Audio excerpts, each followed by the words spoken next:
Le Bénin a reçu un appui financier de 105,6 millions de dollars de la BID, Banque islamique de développement, pour venir à bout des inondations. Il s'agit d'un appui de la banque au projet d'assainissement pluvial des villes secondaires PAPVS du gouvernement béninois. L'objectif est de lutter contre les inondations causées par les fortes pluies, d'améliorer les infrastructures et d'atténuer les impacts environnementaux négatifs causés par les inondations de 2010 dans la région du Grand Nokoué.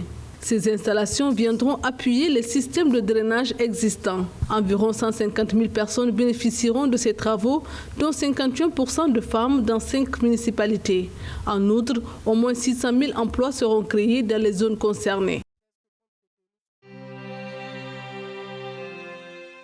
Le conseil d'administration de la Banque ouest-africaine de développement BOAD s'est réuni en visioconférence pour sa 124e session ordinaire. À cette occasion, les administrateurs ont examiné et approuvé 9 propositions de financement pour un montant global de 102,549 milliards de francs CFA.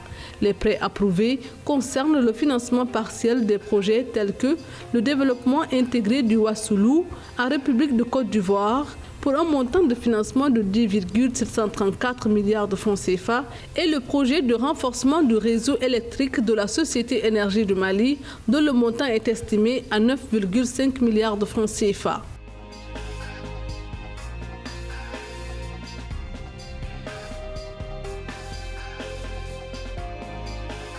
La République démocratique du Congo et le Rwanda ont signé 3 accords commerciaux dont l'un porte sur l'exploitation de l'or en vue d'en assurer la traçabilité après 2 jours de tête-à-tête entre les présidents congolais Félix Tshisekedi et rwandais Paul Kagame. L'État gabonais et la société d'exploitation du Transgabonais CETRAG ont procédé à la signature de l'avenant numéro 2 de la convention qui lie les 2 parties. Ce nouvel engagement a pour but d'accélérer et d'achever les travaux de réhabilitation du chemin de fer gabonais lancés depuis quelques années.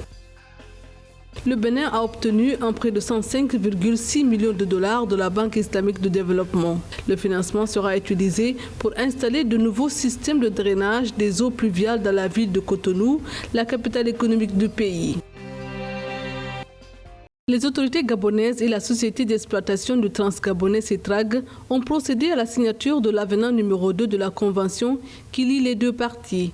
Selon le ministère de l'Économie et de la Relance, cet avenant concerne le doublement des investissements publics et privés prévus pour la mise en état du chemin de fer existant.